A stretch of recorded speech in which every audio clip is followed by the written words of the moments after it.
29 রমজান হওয়ার আগে একটি আমল করেন, আপনার ভাগ্য খুলে যাবে। মাত্র 1 মিনিট সময় লাগবে। আল্লাহর কসম করে বলছি, আপনার নিজের জন্য, নিজের সন্তানের জন্য, ব্যবসা বাণিজ্যের জন্য, বিদেশের জন্য, সব আয় উন্নতির জন্য আপনি একটি আমল করুন। 1 মিনিট সময় লাগবে।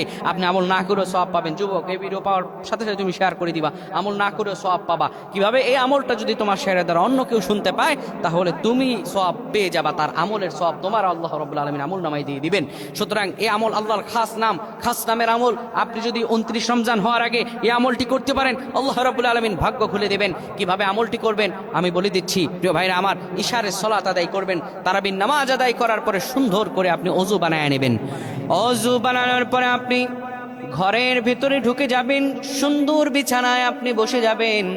আপনি এবার যখন পবিত্র বিছানায় ঘুমাবেন, একদম পুত পবিত্র হয়ে ঘুমাবেন।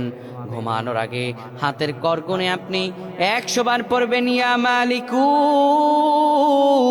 এরপরে 100 বার পড়বেন ইয়া খাবিরু, এরপরে আপনি আর রহমান 100 বার পড়বেন। দুরূদ শরীফ 10 বার পড়বেন। দুটি হাত তুলে আল্লাহর কাছে যদি দোয়া করতে পারেন, আমার আল্লাহ রব্বুল আলামিন আপনার সব সমস্যাগুলো দূর করে দেবেন, রিজিকে বারাকা দান করবেন, মনের সব আশাগুলোকে আমার আল্লাহ পূরণ করে দেবেন। আল্লাহুম্মা আমিন।